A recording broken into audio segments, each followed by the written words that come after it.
Hello दोस्तों, study with अनु में मैं आपका स्वागत करती हूँ। कैसे आप सब? आई होप आप सब स्वस्थ होंगे, मस्त होंगे और अपनी पढ़ाई लिखाई में व्यस्त होंगे।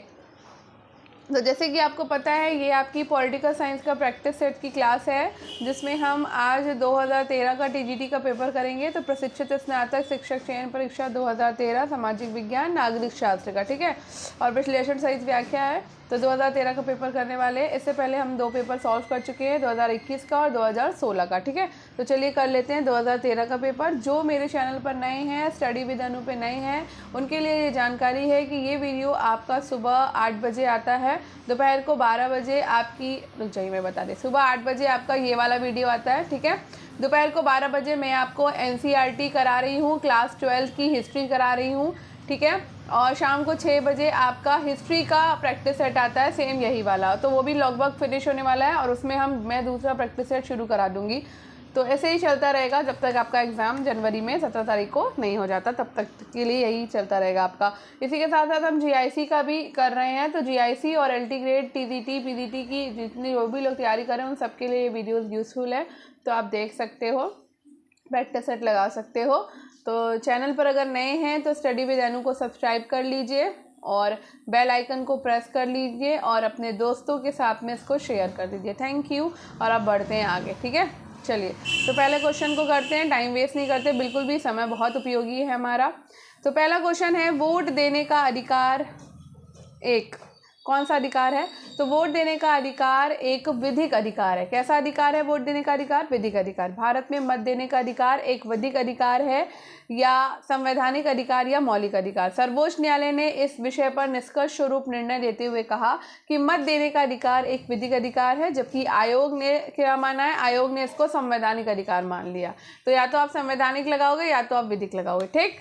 चलिए, अब राज्य की प्रगति और संप्रभुता से जो क्वेश्चन आए हैं वो देख लेते हैं। तो क्वेश्चन है, प्रभुसत्ता के एकतत्ववादी सिद्धांत का प्रतिपादन निम्नलिखित में से किसने किया? तो प्रभुसत्ता के एकतत्ववादी सिद्धांत का प्रतिपादन किया है ऑस्टिन ने।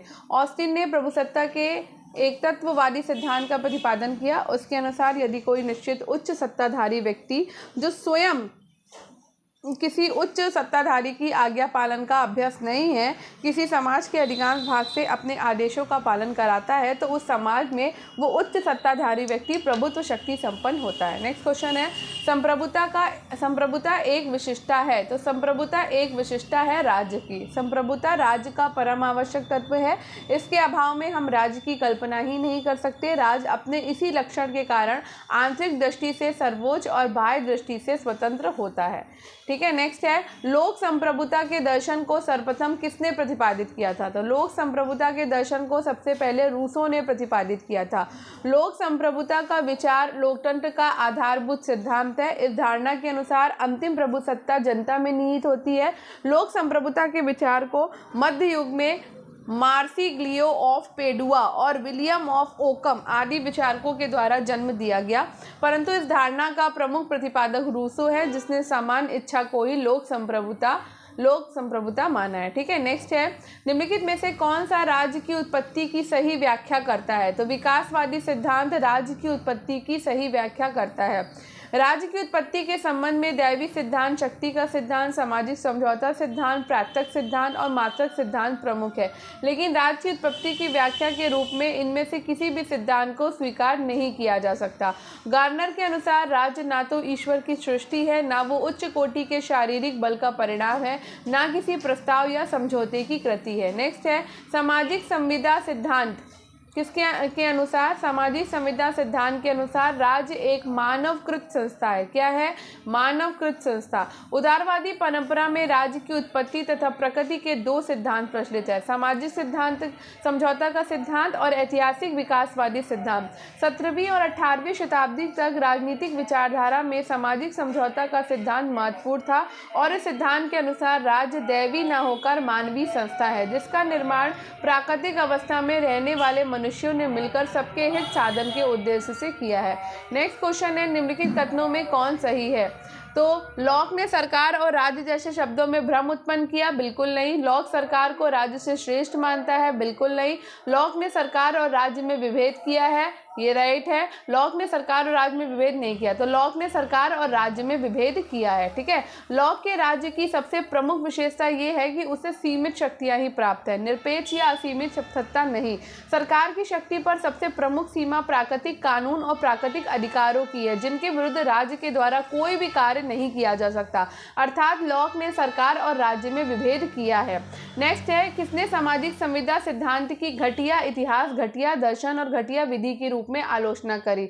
तो सामाजिक संविदा सिद्धांत की घटिया इतिहास, घटिया दर्शन और घटिया विधि के रूप में आलोचना करी है सन हेनरी मेन ने। ठीक है, हेनरी मेन ने घटिया इतिहास, घटिया दर्शन और घटिया विधि के रूप में आलोचना किसकी करी है? सामाजिक संविदा सिद्धांत की। 17वीं और 18वीं सदी में समझौता सिद्धांत अत्यंत लोकप्रिय रहा। हुकर, ग्रोसियस, मिल्टन, स्पिनोजा आदि अनेक विचारकों ने इस सिद्धांत का समर्थन किया। 19वीं सदी के राजनीतिक विचारकों ने सिद्धांत की कड़ी आलोचना करी और सन हेनरी मेन ने इस सिद्धांत की घटिया इतिहास, घटिया दर्शन और घटिया विधि कहकर आलोचना करी है। अब राजनीतिक विचारधाराएं से देख लेते हैं कितने क्वेश्चन आए थे इस पेपर में। तो समाजवाद शब्द का प्रयोग सर्वप्रथम किसके द्वारा किया गया है? तो समाजवाद शब्द का सर्वप्रथम प्रयोग रॉबर्ट ओवन ने किया। समाजवाद, जो कि वर्तमान समय का सबसे अधिक लोकप्रिय शब्द है, का प्रयोग 1827 में रॉबर्ट ओवन के विचारों का प्रचार करने के लिए स्थापित पत्रिका ओ नाइट कोऑपरेटिव में व्यक्तिवादी और उदारवादी विचारों के विरुद्ध भावों को प्रदर्शित करने के लिए किया गया। उसके बाद 1835 में रॉबर्ट ओवन की अध्यक्षता में स्थापित सभ्य राष्ट्रों के सब वर्गों के समुदाय ने समुदाय और समाजवादी शब्दों का प्रयोग किया है। नेक्स्ट क्वेश्चन है, निम्नलिखित में से कौन सा मार्क्सवाद से संबंधित नहीं है? तो मार्क्सवाद से यदमात्यम संबंधित नहीं है। कार्ल मार्क्स का जन्म प्रशा जर्मनी में 1818 में हुआ और उसकी मृत्यु 1883 में लंदन में हुई। उसने विभिन्न सिद्धांत प्रतिपादित किए, जिसमें इतिहास की भौतिकवादी या अर्थशास्त्रीय व्याख्या, संघर्ष का सिद्धांत, अतिरिक्त मूल्य का सिद्धांत तथा अलगाववाद की संकल्पना है। नेक्स्ट है, उदारवाद का मूल तत्व है। तो उदारवाद का मूल तत्व है व्यक्तिगत स्वतंत्रता। उदारवाद राजनीति का वो सिद्धांत है जो सामंतवाद के पतन के बाद राजनीति को बाजार अर्थव्यवस्था के अनुरूप मोड़ देने के लिए अस्तित्व में आया। उदारवाद, जिसका वास्तविक अर्थ है स्वतंत्रता या आज़ादी। उदारवाद के जनक के रूप में इंग्लैंड के जॉन लॉक का नाम लिया जाता है और इंग्लैंड की 1688 की गौरवमयी क्रांति को उदारवाद विजय के रूप में याद किया जाता है। नेक्स्ट है, वर्तमान में लोकसभा की बैठक के लिए क्या गणपूर्ति है? तो भाई 55 सदस्य गण होने चाहिए। भारतीय अनुच्छेद के संविधान 81 में लोकसभा की सीटों का उल्लेख किया गया। मूल संविधान में लोकसभा में सीटों की संख्या 500 निश्चित की गई है और 71वें संविधान संशोधन 1974 के द्वारा लोकसभा की सीटों की संख्या 545 कर दी गई, परंतु गोवा, दमन, दीव पुनर्गठन अधिनियम 1987 के द्वारा निश्चित किया गया कि लोकसभा की अधिकतम संख्या 552 हो सकती है। गणपूर्ति, सदन की कुल सदस्य संख्या 1/10 भाग होना आवश्यक है, अतः वर्तमान लोकसभा की बैठक के लिए गणपूर्ति सदस्य संख्या 55 होनी चाहिए। नेक्स्ट है, एक राज्य जो अपने नागरिकों को अधिकतम सामाजिक सुविधाएं प्रदान करे क्या कहलाता है? कल्याणकारी राज्य कहलाता है। ठीक है, भारतीय संविधान के भाग 4 अनुच्छेद 36 से 51 तक में राज्य के नीति निर्देशक तत्वों का उल्लेख किया गया। आयरलैंड और भारत के अतिरिक्त अन्य किसी देश में नीति निर्देशक तत्वों का उल्लेख उनके संविधानों में नहीं है। भारतीय संविधान निर्माताओं का लक्ष्य भारत में कल्याणकारी राज्य की स्थापना करना था, इसलिए उन्होंने नीति निर्देशक तत्वों में उन सभी आदर्शों का समावेश किया जिन्हें कार्यरत रूप में परिणत किए जाने पर एक कल्याणकारी राज्य की अवधारणा मूर्त रूप ले सके। नेक्स्ट है, ये कथन की स्वतंत्रता और समानता साथ साथ नहीं रह सकते। किससे संबंधित है? तो ये संबंधित है एक्टन से। ठीक है, एक्टन, डी टॉकविले, फ्रीडमैन और परेटो का मानना है कि स्वतंत्रता और समानता एक दूसरे के विरोधी हैं, अतः स्वतंत्रता अपनी इच्छानुसार कार्य करने की शक्ति का नाम है, जैसा कि समानता जो तात्पर्य प्रत्येक प्रकार से सभी व्यक्तियों को समान समझने से है। नेक्स्ट है, नकारात्मक स्वतंत्रता की अवधारणा निम्नलिखित में से किस पर एक बल देती है? तो ये हस्तक्षेप की अनुपस्थिति पर बल देती है। नकारात्मकता स्वतंत्रता प्रतिबंधों का अभाव, अर्थात यदि कोई व्यक्ति कुछ करना चाहे तो उसे वैसा करने से ना रोका जाए। इससे ऐसा कोई संकेत नहीं मिलता कि व्यक्ति को कुछ करना चाहता है, इससे उसे इसमें कोई सहायता दी जाएगी। Bentham, J S. Mill, Friedman, de Tocqueville और बर्लिन आदि विचारक इसके समर्थक हैं। स्पेंसर को नकारात्मक स्वतंत्रता का प्रबल समर्थक माना जाता है। राजनीतिक दार्शनिक, लॉक का विश्वास था कि संप्रभु विद्यमान कानूनों से बंधा हुआ है। लॉक का विश्वास था कि संप्रभु विद्यमान कानूनों से बंधा हुआ है। मर्यादित संप्रभुता के सिद्धांत का जन्मदाता जॉन लॉक को माना जाता है। इस सिद्धांत के अनुसार संप्रभुता सर्वोच्च सत्ता नहीं है और लॉक के अनुसार जनता तथा सरकार एक दूसरे को संतुलित करती है। नेक्स्ट क्वेश्चन है, कौन प्राचीन भारतीय विचारकों द्वारा प्रतिपादित राज्य के सप्तांग सिद्धांत के 7 अंगों में नहीं है? तो ये आपका पुरोहित नहीं है। कौन नहीं है? पुरोहित। तो सप्तांग सिद्धांत में स्वामी, पुर, कोश आते हैं। तो सप्तांग सिद्धांत में 7 आते हैं, आपको पता होना चाहिए। इसमें मित्र आता है, दुर्ग आता है ना। चलिए पढ़ लेते हैं पूरा डिस्क्रिप्शन। राज्य संबंधी सप्तांग सिद्धांत कौटिल्य की नई देन नहीं थी। उनसे पूर्व मनुस्मृति में भी आचार्य मनु ने सप्तांग सिद्धांत का प्रतिपादन किया था। इस सिद्धांत के अनुसार राज्य को 7 तत्वों में निर्मित माना गया है। इस सप्तांग में स्वामी, अमात्य, मित्र, कोश, सेना, दुर्ग और पुर है। नेक्स्ट है, गांधी जी की आत्मकथा का शीर्षक है। तो गांधी जी की आत्मकथा का शीर्षक है सत्य के साथ मेरा प्रयोग। सत्य के साथ मेरा प्रयोग गांधी जी की आत्मकथा है, जिसमें गांधी जी ने अपने जीवन के संघर्षों और सफलताओं आदि को लिपिबद्ध किया है। नेक्स्ट है, हॉब्स के लेवियाथन में प्रयुक्त कॉमनवेल्थ शब्द का अर्थ है। तो हॉब्स के लेवियाथन में प्रयुक्त कॉमनवेल्थ शब्द का अर्थ है समाज, राज्य और सरकार के सामूहिक नाम। ठीक है। हॉब्स के अनुसार प्राकृतिक नियम होने के बावजूद एक शक्ति संपन्न संस्था के अभाव के नियमों के पालन और अधिकारों का उपयोग मनुष्य स्वेच्छा से किया करता था। इसी कारण लोगों ने राज्य संस्था की कमी महसूस की। इस कमी को दूर करने के लिए लोगों ने सामाजिक समझौता किया और राज्य का कॉमनवेल्थ का निर्माण किया। नेक्स्ट है, निम्नलिखित में से कौन आत्मरक्षा का अधिकार को व्यक्ति का प्राकृतिक अधिकार मानता है? तो हॉब्स जो है वो आत्मरक्षा के अधिकार को व्यक्ति का प्राकृतिक अधिकार मानते हैं। हॉब्स के अनुसार प्राकृतिक अवस्था में मनुष्य स्वभाव से स्वार्थी निर्मम था। उसका जीवन एकाकी, दीनहीन, घृणित, पाशविक और क्षणभंगुर था। प्रत्येक मनुष्य को एक दूसरे से भय था। उसका मानना था कि अराजकता की अवस्था में भी प्राकृतिक कानून और आत्मरक्षा के नियम जैसी व्यवस्था चरितार्थ थी। नेक्स्ट है, अंबेडकर के सामाजिक और राजनीतिक दर्शन का सर्वाधिक महत्वपूर्ण पहलू क्या है? तो ये है सामाजिक न्याय। अंबेडकर ने हिंदू वर्ण व्यवस्था का विस्तृत विश्लेषण करने के बाद छुआछूत या अस्पृश्यता की प्रथा में निहित अन्याय पर प्रकाश डाला। उन्होंने हिंदू धर्म के भीतर स्वर्ण हिंदुओं और निम्न जातियों के बीच समानता का आंदोलन चलाया, जिसमें मिलजुल कर पूजा पर्व मनाया और सम्मिलित प्रतिभोज में शामिल थे। नेक्स्ट है, कौटिल्य का मंडल सिद्धांत किससे संबंधित है? तो कौटिल्य का मंडल सिद्धांत विदेश नीति से संबंधित है। कौटिल्य ने अपने मंडल सिद्धांत में अनेक राज्यों के समूह या मंडल को विद्यमान राज्यों के द्वारा एक दूसरे के प्रति व्यवहार में लाई जाने वाली नीति का वर्णन किया। इस सिद्धांत में मंडल केंद्र ऐसा राजा होता है जो पड़ोसी राज्यों को जीतकर अपने राज्य में मिलाने के लिए प्रयत्नशील है। नेक्स्ट है, निम्नलिखित में से मार्क्स के अनुसार कौन ऐतिहासिक परिवर्तन का प्रमुख कारक है? तो वर्ग जो है वो ऐतिहासिक परिवर्तन का प्रमुख कारक है। कार्ल मार्क्स 1818 से 1883 तक 19वीं शताब्दी का एक युगांतकारी विचारक था। इसने अपनी प्रसिद्ध रचना कम्युनिस्ट मैनिफेस्टो 1848 में स्पष्ट रूप से कहा कि अब तक के समाज का इतिहास वर्ग संघर्षों का इतिहास रहा है। मार्क्स वर्ग संघर्ष को सामाजिक प्रगति का एक महत्वपूर्ण साधन मानता है। नेक्स्ट है, कौन सी पुस्तक तिलक ने नहीं लिखी है? तो हिंद स्वराज जो है वो पुस्तक तिलक ने नहीं लिखी है। हिंद स्वराज नामक रचना भारतीय स्वशासन के नाम से भी जानी जाती है। महात्मा गांधी 1869 से 1948 ने अपनी इस प्रसिद्ध पुस्तक की रचना 1909 में लंदन से दक्षिण अफ्रीका की अपनी यात्रा के दौरान किया था। 1910 में इस पुस्तक की बिक्री पर ब्रिटिश सरकार ने रोक लगा दिया और गांधी जी ने पुस्तक की रचना अपनी मातृभाषा गुजराती में किया था। नेक्स्ट है, प्रन्यास सिद्धांत का प्रतिपादन किसके द्वारा किया गया? तो ये महात्मा गांधी के द्वारा किया गया है प्रन्यास सिद्धांत का प्रतिपादन। गांधी जी ने ट्रस्टीशिप के सिद्धांत का प्रतिपादन किया। इसका तात्पर्य है कि धनी व्यक्ति अपनी आवश्यकताओं से अधिक जमीन, जायदाद, कारखाने और विविध प्रकार की संपत्ति का अपने को स्वामी ना समझे, अपितु इसे समाज की अमानता या धरोहर माने। इसका उपयोग अपने लाभ के लिए नहीं अपितु समाज के कल्याण के लिए करे। नेक्स्ट है, सरकार के प्रकार। तो द्विसदनवाद निम्नलिखित शासन प्रणालियों में से किस एक की एक अनिवार्य विशेषता है? तो संघात्मक व्यवस्था जो है वो द्विसदनवाद प्रणालियों में द्विसदनवाद एक अनिवार्य विशेषता है। तो संघात्मक व्यवस्था में द्विसदनवाद होता है। ठीक है। संघात्मक सरकार उसे कहा जाता है जहां संविधान के द्वारा शक्ति केंद्र और राज्यों में बटी हुई होती है। द्विसदनवाद संघात्मक व्यवस्था की शासन प्रणालियों की अनिवार्य विशेषता है। नेक्स्ट है, अध्यक्षात्मक शासन का सिद्धांत आधार है। तो अध्यक्षात्मक शासन का सैद्धांतिक आधार है शक्तियों का पृथक्करण करना। अध्यक्षात्मक शासन का सैद्धांतिक आधार शक्तियों का पृथक्करण है। अध्यक्षात्मक शासन व्यवस्था में कार्यपालिका और व्यवस्थापिका सर्वथा पृथक होते हैं और कार्यपालिका का प्रधान व्यवस्थापिका के प्रति उत्तरदायी नहीं होता। अध्यक्षीय शासन प्रणाली संसदीय प्रणाली की अपेक्षा अधिक कुशल होती है क्योंकि कार्यपालिका व्यवस्थापिका से स्वतंत्र होने के कारण अपने कार्यों को स्वतंत्रता पूर्वक कार्यान्वित करती है। शक्ति पृथक्करण का सिद्धांत मॉन्टेस्क्यू ने दिया।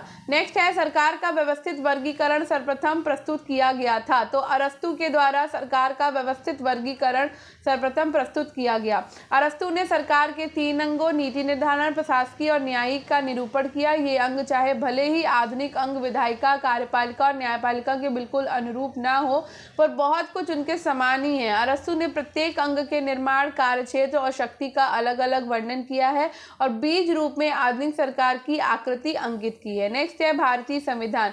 तो भारतीय संविधान से कौन से क्वेश्चन आए हैं? तो भारतीय संविधान की दार्शनिक आधार भूमि है क्या? प्रस्तावना। संविधान और राजनीतिक व्यवस्था के दार्शनिक आधार तत्वों से अभिप्राय उन आदर्शों से है जिससे भारतीय संविधान अभिप्रेरित हुआ तथा उन नीतियों से है जिन पर यह संविधान और शासन प्रणाली आधारित है। भारतीय शासन व्यवस्था के उन आधार तत्वों का वर्णन संविधान की प्रस्तावना में किया गया जो अंतिम रूप से संविधान सभा के द्वारा 26 नवंबर 1949 को पारित हुई। नेक्स्ट क्वेश्चन है कौन सा शब्द संविधान की प्रस्तावना में नहीं है? तो ये संघी नहीं है। संघी शब्द जो है वो संविधान की प्रस्तावना में नहीं है। संविधान की प्रस्तावना में न्याय शब्द है, बंधुत्व शब्द है और व्यक्ति की गरिमा है। ठीक है, भारतीय संविधान की प्रस्तावना में संघी शब्द का उल्लेख नहीं किया गया बल्कि 42वें संविधान संशोधन 1976 के द्वारा प्रस्तावना में समाजवादी, पंथनिरपेक्ष और अखंडता जैसे शब्दों को जोड़ा गया है। नेक्स्ट क्वेश्चन है भारतीय संविधान को निम्नलिखित में से कौन सी अनुसूची राज्यसभा में स्थानों के आवंटन से संबंधित है? तो ये राज्यसभा में स्थानों के आवंटन से संबंधित है चौथी अनुसूची। चौथी अनुसूची के तहत भारत के सभी 29 राज्य और 2 संघ राज्य क्षेत्रों दिल्ली और पौंडीचेरी के राज्यसभा में प्राप्त प्रतिनिधित्व का विवरण दिया गया। उल्लेखनीय है कि राज्यसभा की कुल 245 सीटों में से 233 सीटें विभिन्न राज्यों को आवंटित है। ठीक है, नेक्स्ट क्वेश्चन पर चलते हैं। केंद्र और राज्यों के मध्य विवादों के अंतर्गत। तो केंद्र और राज्यों के मध्य विवादों के अंतर्गत प्रारंभिक क्षेत्राधिकार के अंतर्गत आते हैं। भारतीय संविधान का अनुच्छेद 131 में प्रारंभिक अधिकारिकता से संबंधित उपबंध दिए गए। इसके तहत उच्चतम न्यायालय निम्नलिखित मामलों की सुनवाई कर सकता है: संघ तथा एक या अधिक राज्यों के मध्य के विवाद, 2 या अधिक राज्य के मध्य विवाद, ऐसे विवाद को जिसमें संघ तथा एक या अधिक राज्य दूसरी तरफ हो। निम्नलिखित वक्तव्यों में से कौन सा संवैधानिक सरकार की प्रकृति को ठीक प्रकार स्पष्ट करता है? तो सीमित शासन, व्यक्तियों के स्वतंत्रता के अधिकार की रक्षा और व्यक्तियों के अधिकारों की सुरक्षा, ये सभी करते हैं। संवैधानिक सरकार का आशय ऐसी सरकार से होता है जिसका संचालन किसी व्यक्ति विशेष की इच्छा अनुसार न होकर संवैधानिक नियमों के अनुसार चलाई जाती है। ऐसी सरकार सदैव अपने नागरिकों के कुशल क्षेम के लिए तत्पर रहती है। नेक्स्ट है भारत एक गणराज्य है क्योंकि भारत में राज्याध्यक्ष राष्ट्रपति का निर्वाचन होता है। भारत एक गणराज्य है और इससे तात्पर्य है कि भारत का राष्ट्राध्यक्ष निर्वाचित होगा, ना कि वंशानुगत गणराज्य के सभी नागरिक समान होते हैं, अतः वो किसी लोकपद हेतु निर्वाचित हो सकते हैं। इंग्लैंड में लोकतंत्र के साथ राजतंत्र को अपनाया गया है, ना कि गणतंत्र को। नेक्स्ट क्वेश्चन है मूल अधिकार, मूल कर्तव्य और राज्य के नीति निर्देशक तत्व से। ठीक है, तो निम्नलिखित में से किस रिट का शाब्दिक अर्थ होता है हम आदेश देते हैं? तो ये है परमादेश का। ठीक है, परमादेश का शाब्दिक अर्थ होता है हम आदेश देते हैं और इसके तहत न्यायालय के द्वारा किसी व्यक्ति, लोक प्राधिकारी, अधीनस्थ न्यायालय, सरकार या निगम को उनके विधिक, सांविधिक या लोक कर्तव्यों को करने का या अवैध रूप से न करने का आदेश किया जाता है। उच्चतम न्यायालय अनुच्छेद 32 के तहत एवं उच्च न्यायालय अनुच्छेद 226 के तहत रिट जारी कर सकती है। नेक्स्ट क्वेश्चन है निम्नलिखित में से किस अधिकार का वर्णन डॉक्टर अंबेडकर ने संविधान की हृदय और आत्मा के रूप में किया? तो ये है आपका संवैधानिक उपचारों का अधिकार। ठीक है, तो भारतीय संविधान जहां अपने नागरिकों को विशुद्ध रूप में मूल अधिकार प्रदान करता है, वहीं उसे प्रवर्तित करने के लिए संवैधानिक उपचारों का अधिकार भी प्रदान करता है। अनुच्छेद 32 के साथ उपबंधित संवैधानिक उपचारों का अधिकार एक अत्यंत महत्वपूर्ण मूल अधिकार है। इसकी महत्ता को रेखांकित करते हुए डॉक्टर भीमराव अंबेडकर ने इसे भारतीय संविधान का हृदय और आत्मा कहा। नेक्स्ट है संविधान के कौन से अनुच्छेद से ये प्रावधान है कि राजनीति के निर्देशक तत्वों को न्यायालय में नहीं लाया जा सकता? ये है अनुच्छेद 37। अनुच्छेद 37 में कहा गया कि भाग 4 में दिए गए उपबंधों को किसी भी न्यायालय द्वारा लागू नहीं कराया जा सकता है। फिर भी इसमें दिए हुए तत्व देश के शासन के मूलभूत हैं और विधि निर्माण में इन तत्वों का प्रयोग करना राज्य का कर्तव्य होगा। भारत में इन तत्वों को न्यायालय के द्वारा लागू नहीं किया जा सकता। नेक्स्ट है, संविधान के किस अनुच्छेद के अंतर्गत 6 से 14 साल तक के बच्चों को शिक्षा मौलिक अधिकार बन गई है? तो ये 86वें संविधान संशोधन के अंतर्गत। 86वें संविधान संशोधन 2002 के द्वारा प्राथमिक शिक्षा को मुफ्त और अनिवार्य बनाते हुए इसे मौलिक अधिकार का दर्जा प्रदान किया गया। संविधान के अनुच्छेद 21 क के अनुसार सरकार द्वारा निर्धारित तिथि के अनुसार 6 से 14 वर्ष की आयु तक के बच्चों को मुफ्त और अनिवार्य शिक्षा प्रदान करेगी। इस संशोधन के द्वारा संविधान के अनुच्छेद 45 को संशोधित किया गया, जिसमें 6 वर्ष तक की आयु के सभी बच्चों को प्रारंभिक बाल सुरक्षा तथा शिक्षा उपलब्ध कराने का उल्लेख था। नेक्स्ट है, निम्नलिखित में से कौन एक राज्य के नीति निर्देशक तत्वों में सम्मिलित नहीं है? तो धर्म को आबाद रूप से मानने, आचरण और प्रचार की स्वतंत्रता। भारतीय संविधान के भाग 4 के अनुच्छेद 36 से 51 तक राज्य के नीति निर्देशक तत्वों का उल्लेख है। इसमें अनुच्छेद 39 क में सामान्य, निःशुल्क और विधिक सहायता, अनुच्छेद 43 में कामगारों के लिए निर्वाह मजदूरी, अनुच्छेद 48 क में वनों और वन्य जीवों की रक्षा का उल्लेख है। धर्म को आबाद रूप से मानने, आचरण और प्रचार करने की स्वतंत्रता का उल्लेख अनुच्छेद 25 में किया गया है। संघ की शासन व्यवस्था, भाषा। राष्ट्रपति के चुनाव में निम्न में से कौन भाग नहीं लेता? तो राष्ट्रपति के चुनाव में बताओ कौन भाग नहीं लेता? राज्यसभा के निर्वाचित सदस्य, लोकसभा के निर्वाचित सदस्य, विधानसभाओं के निर्वाचित सदस्य या विधान परिषदों के निर्वाचित सदस्य? बताओ। तो विधानसभाओं के। अनुच्छेद 54 के अनुसार राष्ट्रपति का निर्वाचन ऐसे निर्वाचक मंडल के द्वारा किया जाएगा जिसमें संसद के दोनों सदनों, लोकसभा और राज्यसभा के सभी निर्वाचित सदस्य और राज्यों की विधानसभाओं के सभी निर्वाचित सदस्य होंगे। तो विधान परिषद के नहीं लेते। 70वें संविधान संशोधन 1992 के द्वारा राष्ट्रीय राजधानी क्षेत्र दिल्ली और पुडुचेरी संघ शासित राज्य के विधानसभा के निर्वाचित सदस्यों को भी राष्ट्रपति के निर्वाचक मंडल में शामिल किया है। ठीक है, तो आपकी विधान परिषद के जो सदस्य होंगे वो राष्ट्रपति के निर्वाचन में भाग नहीं लेते हैं। ठीक है, ठीक है। नेक्स्ट, भारतीय संविधान के किस अनुच्छेद में राष्ट्रपति को सूचना का अधिकार दिया गया? तो राष्ट्रपति को सूचना का अधिकार दिया गया है अनुच्छेद 78 में। भारतीय संविधान के अनुच्छेद 78 में ये प्रावधान किया गया है कि प्रधानमंत्री निम्न विषयों की जानकारी राष्ट्रपति को देगा, जैसे मंत्रिपरिषद के निर्णय तथा संघ के कार्यकलाप के प्रशासन संबंधी और विधान विषयक प्रस्तावनाओं संबंधी जो जानकारी राष्ट्रपति मांगे। ये कौन निश्चित करता है कि कोई विधेयक वित्त विधेयक है नहीं? तो ये केवल और केवल लोकसभा स्पीकर निश्चित करते हैं। संविधान का अनुच्छेद 110 के तहत धन विधेयक को परिभाषित किया गया है। अनुच्छेद 110 के अनुसार कोई विधेयक धन विधेयक है या वित्त विधेयक, इसका निर्णय लोकसभा के अध्यक्ष करते हैं। धन विधेयक केवल लोकसभा में पेश किया गया था, जबकि सामान्य विधेयक को संसद के किसी भी सदन में पेश किया जा सकता है। धन विधेयक को परिभाषित किया गया है अनुच्छेद 110 में। ठीक, धन विधेयक को पारित करने की प्रक्रिया साधारण विधेयक से पृथक है। धन विधेयक को संविधान के अनुच्छेद 110 के अंतर्गत परिभाषित किया गया। अनुच्छेद 109 के अनुसार धन विधेयक को राज्यसभा में पेश नहीं किया जा सकता, इसे केवल और केवल लोकसभा में ही पेश किया जा सकता है।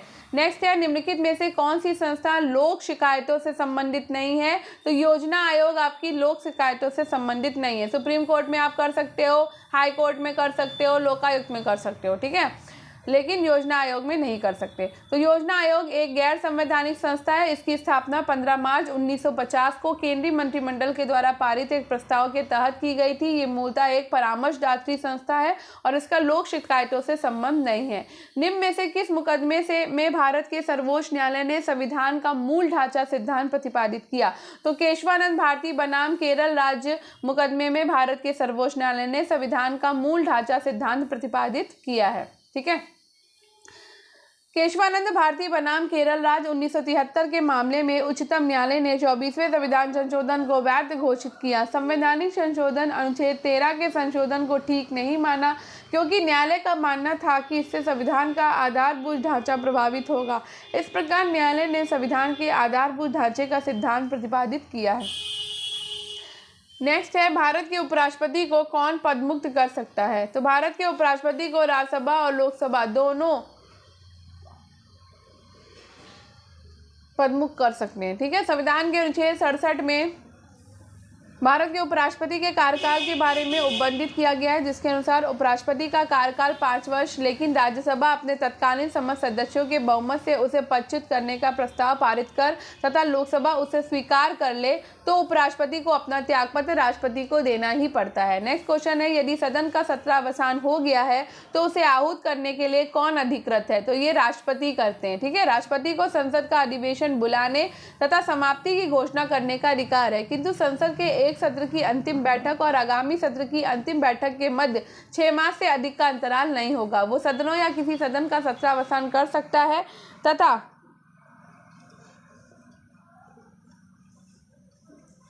लोकसभा को उसके नियत अवधि के पूर्व भंग कर सकता है।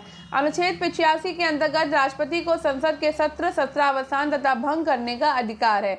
नेक्स्ट है, राज्यसभा में विशिष्ट ज्ञान तथा व्यवहारिक अनुभव संपन्न कुछ सदस्यों को मनोनीत किया जाता है। वे निम्नलिखित में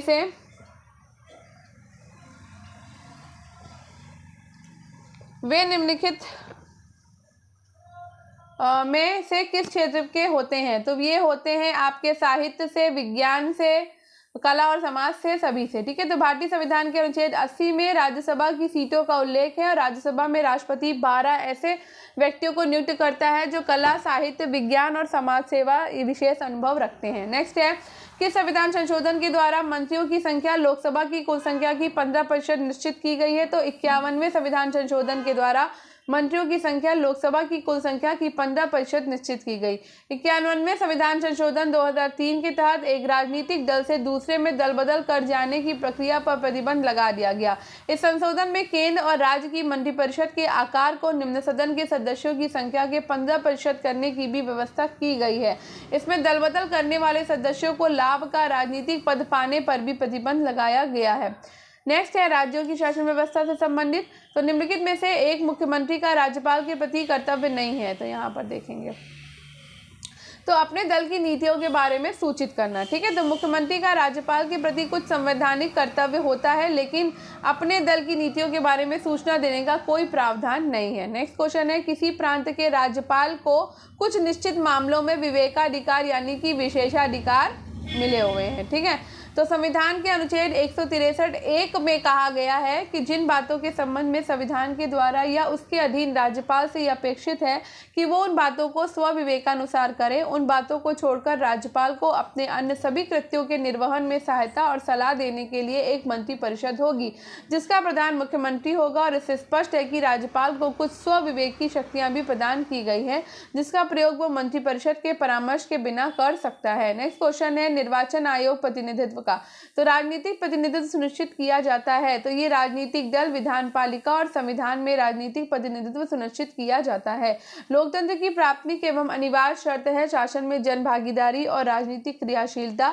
प्रतिनिधि शासन प्रणालियों में राजनीतिक प्रतिनिधित्व अनेक पद्धति एवं प्रणालियों तथा संस्थाओं द्वारा संपादित किए जाते हैं, जैसे राजनीतिक दल, विधानमंडल, संविधान और निर्वाचन प्रणालियां आदि। नेक्स्ट है, पंचायती राज नगरीय निकाय। तो ग्राम पंचायत अपने सभी कार्यों के लिए ग्राम सभा के प्रति उत्तरदायी है। 73वें संविधान संशोधन अधिनियम 1992 के पारित होने से देश के संघीय लोकतांत्रिक ढांचे में एक नए युग का सूत्रपात हुआ और पंचायती राज संस्थाओं को संवैधानिक दर्जा प्राप्त हुआ। इस संशोधन के द्वारा संविधान के भाग 9 को पुनः स्थापित कर 16 नए अनुच्छेद और 11वीं अनुसूची जोड़ी गई। ग्राम पंचायत अपने सभी कार्यों के लिए ग्राम सभा के प्रति उत्तरदायी होते हैं। नेक्स्ट है, संविधान की 12वीं अनुसूची किसके कार्यों से संबंधित है? तो संविधान की 12वीं अनुसूची नगर पालिकाओं के कार्यों से संबंधित है। 74वें संविधान संशोधन 1992 के द्वारा भारतीय संविधान में 12वीं अनुसूची जोड़ी गई, जिसके तहत नगर पालिकाओं को संवैधानिक अधिकार प्रदान किए गए, अर्थात शहरी क्षेत्र की स्थानीय निकायों को कार्य करने के लिए 18 विषय प्रदान किए गए हैं।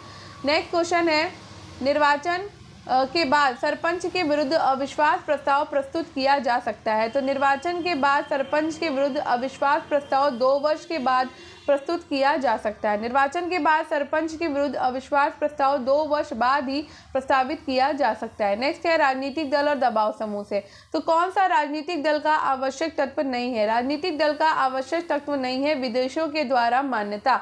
राजनीतिक दलों को लोकतंत्र में विशेष महत्व होता है। चुनाव के दिनों में वे महिलाओं में राजनीतिक जागृति उत्पन्न करते हैं। राजनीतिक दलों के निर्माण के लिए 4 बातों का होना आवश्यक है। लोग संगठित होने चाहिए, दूसरे कुछ एक जैसे सिद्धांत होने चाहिए, राजनीतिक दल का उद्देश्य राजनीतिक शक्ति प्राप्त करना होना चाहिए और राजनीतिक दल को राष्ट्र की भलाई के लिए शक्ति प्राप्त करनी चाहिए। उन्हें शक्ति प्राप्त करने के लिए शांतिमय तरीकों का प्रयोग करना चाहिए। नेक्स्ट है आधुनिक दल व्यवस्था का उद्भव प्रथमतः कहाँ हुआ? तो ये इंग्लैंड में हुआ है। आधुनिक दल व्यवस्था की शुरुआत इंग्लैंड से मानी जाती है क्योंकि ब्रिटेन संसदीय शासन की जननी मानी जाती है। इस शासन प्रणाली में दल की अत्यंत महत्वपूर्ण भूमिका होती है।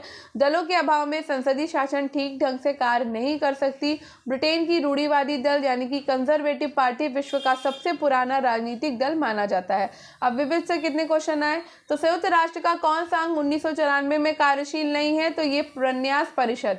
प्रन्यास परिषद संयुक्त राष्ट्र के प्रमुख अंगों में से एक अंग थी। नवंबर 1994 में अमेरिका के द्वारा प्रशासित प्रशांत द्वीप पलाऊ के स्वतंत्र होने के साथ ही प्रन्यास परिषद के कार्य लगभग समाप्त हो गए। प्रन्यास पद्धति का मूल सिद्धांत ये है कि जो राष्ट्र पिछड़े और अल्पविकसित हैं, इन्हें दूसरे विकसित प्रदेशों की सहायता अपेक्षित है और ये उनका दायित्व है कि वे उनके विकास में सहायता दे। नेक्स्ट है किसने कहा कि राष्ट्र दैविक आदर्श की अभिव्यक्ति एवं उसका रहस्योद्घाटन है? तो ये कहा है अरविंद ने।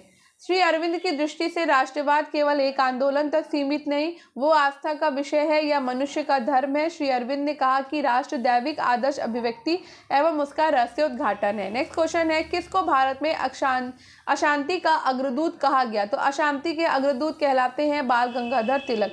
लोकमान्य बाल गंगाधर तिलक को भारतीय राष्ट्रवाद का भागीरथी ऋषि कहा जाता है। वे एक महान पत्रकार, शिक्षक, जननायक और स्वतंत्रता सेनानी थे। उनको लोग प्रायः लोकमान्य और भारत का बेताज बादशाह कहते थे। तिलक ने लाला लाजपत राय और विपिन चंद्र पाल के साथ मिलकर राष्ट्रवादी दल या उग्रवादी दल का गठन किया। एंग्लो इंडियन नौकरशाही उन्हें विद्रोही समझती थी।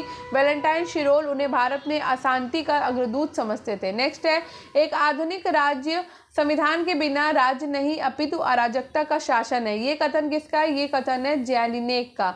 जॉर्ज जेलिनेक का कथन एक राज्य की शासन व्यवस्था में संविधान के महत्व को दर्शाता है क्योंकि एक संविधान के अभाव में राज्य का संचालन असंभव है। जेलिनेक की सबसे महत्वपूर्ण रचना है the declaration of the right of man and the citizen 1895। 1936 में किसने कहा कि गांधीवादी जैसी कोई चीज़ नहीं है? तो महात्मा गांधी ने 1936 में कहा था कि गांधीवादी जैसी कोई चीज़ नहीं। भारतीय राष्ट्रीय कांग्रेस के कराची अधिवेशन में गांधी जी ने 1931 में कहा कि गांधी मर सकते हैं लेकिन गांधीवाद नहीं। इसी को स्पष्ट करते हुए गांधी जी ने 1936 में कहा कि गांधीवाद जैसी कोई चीज़ नहीं है। नेक्स्ट है निम्नलिखित में से बेमेल बताइए। तो तिलक, विपिन चंद्र पाल, गोखले, नेरोजी, लेकिन नेहरू और बोस बेमेल हैं। जयप्रकाश लोहिया। तिलक और विपिन चंद्र पाल क्या है? क्रांतिकारी विचारक व्यक्ति थे, जबकि गोखले और नेरोजी जो है वो नरमपंथी थे। जयप्रकाश नारायण मनोहर लोहिया समाजवादी विचार रखते थे। नेहरू की लोकतंत्र में आस्था थी लेकिन सुभाष चंद्र बोस को आज़ाद कराने के लिए किसी से भी मदद लेने को ठीक मानते थे। और इसी के साथ ही हमारा ये वाला जो है वो फिनिश हो जाता है और हम नेक्स्ट वाला करेंगे कल। तो 2013 का पेपर हमने सॉल्व कर लिया। अब ये 2011 का पेपर हम कल सॉल्व करेंगे। तो आई होप आपका अच्छा वीडियो पसंद आया होगा। आया हो तो लाइक, शेयर और सब्सक्राइब कर लीजिएगा और स्टडी विद अनु के साथ कनेक्टेड रहिएगा। ठीक है, मिलते हैं कल। अपना कल पेपर सॉल्व करेंगे हम 2011 का। अच्छा पेपर था, काफ़ी क्वेश्चन आज आ रहे थे लेकिन कुछ थिंकर्स के क्वेश्चन मुझे भी डाउटफुल लगते हैं, तो थिंकर्स पे थोड़ी मेहनत मुझे करनी है। बाकी अगर आप लोगों को आता है तो अच्छे से सॉल्व करिएगा। चलिए मिलते हैं, बाय बाय।